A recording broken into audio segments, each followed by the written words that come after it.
नमस्कार दोस्तों, स्वागत है आपका आपके YouTube चैनल ऑप्टिक्स इंस्टीट्यूट में। तो अपने बात कर रहे थे चैप्टर नंबर 9 की, जिसका नाम था प्रकाश, और उसके अंदर अपने बात कर चुके थे कहाँ तक, परावर्तन तक की बात कर चुके थे। इसके बाद में परावर्तन पर आधारित जो टॉपिक है गोलीय दर्पण, वो आज अपने स्टार्ट करने वाले हैं। तो आज का अपना टॉपिक रहेगा क्या, गोलीय दर्पण। गोलीय दर्पण क्या होता है? गोलीय दर्पण देखो नाम से ही पता चल रहा है, गोलीय मतलब किससे बना होगा, गोले से बना होगा। क्या बना होगा, दर्पण। दर्पण देखो क्या होता है, एक अपने पास क्या होता है, सीधा कांच होता है। कांच में अपने क्या करते हैं, आर पार उसके अंदर देख सकते हैं, वो क्या होता है, पारदर्शक होता है। जब उसकी एक सतह पर क्या कर दी जाए, अगर पॉलिश कर दी जाए, तो वो क्या बन जाएगा, दर्पण बन जाता है। जैसे घरों में जो शीशा यूज करते हैं, वो क्या होता है, दर्पण का ही उदाहरण है। अब यहाँ पर अपने बात कर रहे हैं गोलीय दर्पण की। सबसे पहले अपने बात करेंगे दर्पण की। तो दर्पण कितने होते हैं? दर्पण अपने पास आते हैं, दो आते हैं। एक तो आता है समतल दर्पण और एक आता है गोलीय दर्पण। कौन सा? गोलीय दर्पण। पहले अपने बात करते हैं, देखते हैं समतल दर्पण क्या होता है। समतल दर्पण होता है कि अगर कोई आपके पास एक समतल कांच है, आपके पास क्या है, एक समतल कांच है। ये जो कांच है, इसके पीछे की भाग पर आप क्या कर दो, पॉलिश कर दो। तो इसमें क्या होगा कि जो प्रकाश किरण आएगी इस पे टकराएगी और पीछे नहीं जा पाएगी। तो घटना कौन सी हुई, परावर्तन की।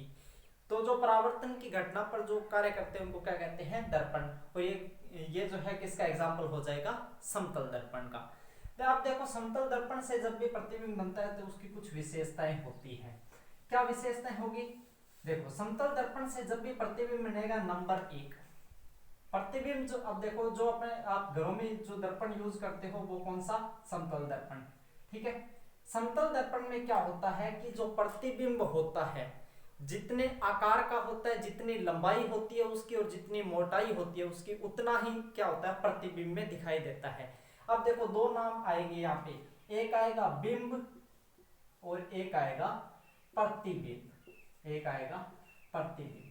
बिंब जो वस्तु आप दर्पण के सामने रख रहे हो, वो क्या होगी, बिंब कहलाएगी। और उसकी जो फोटोकॉपी बन रही है, वो क्या कहलाएगा, प्रतिबिंब। ठीक है। तो अब देखते हैं समतल दर्पण से जो प्रतिबिंब बनता है, उसकी अपने को देखनी है क्या विशेषताएं। फिर बात करते हैं किसकी, गोलीय दर्पण की। समतल दर्पण से प्रतिबिंब की विशेषताएं। समतल दर्पण से बने प्रतिबिंब की विशेषताएं। बने प्रतिबिंब की विशेषताएं, क्या क्या विशेषताएं होगी, देखो। आप देखिए, एक नंबर तो अभी बताया था कि समतल दर्पण से जो भी प्रतिबिंब बनेगा, समतल दर्पण से बने प्रतिबिंब की ऊंचाई, या जिसको बोल सकते हो लंबाई, और मोटाई किसके जैसी होगी, बिंब के जैसी होगी। बिंब यानी वस्तु के जैसी होगी, बिंब के जैसी होगी। जितनी ऊंचाई का बिंब है, उतनी ही आपको प्रतिबिंब में दिखाई देगा। जैसे जितनी मेरी लंबाई है, मैं शीशे में देखूंगा तो मेरी लंबाई उतनी ही दिखेगी। ठीक है। और जितनी मोटाई होगी वस्तु की, उतनी मोटाई की वो जो प्रतिबिंब है वो दिखेगा। ठीक है। किसके अंदर, समतल दर्पण के अंदर। अब देखो, आप देखते हो नंबर दो विशेषता क्या है कि समतल दर्पण में देखिए कि यहां पर जैसे वस्तु रखी है, यहां पर कोई भी व्यक्ति खड़ा है। ठीक है। यहां पर कोई भी व्यक्ति खड़ा है। अब जब इसका प्रतिबिंब दिखता है, तो इसके बीच में जो भी वस्तुएं पड़ी होगी, वो कहां दिखाई देगी, इधर दिखाई देगी।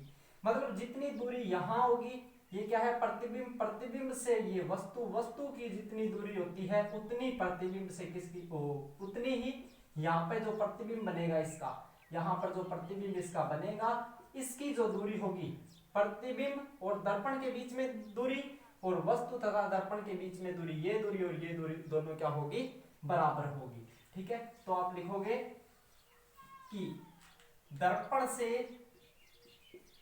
वस्तु की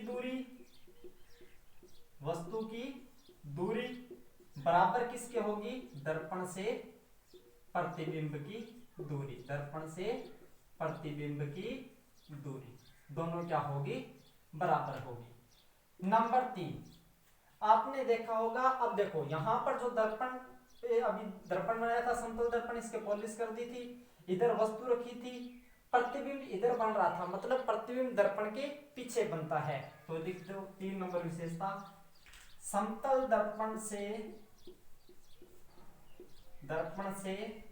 बना प्रतिबिंब दर्पण के पीछे बनता है, दर्पण के पीछे बनता है।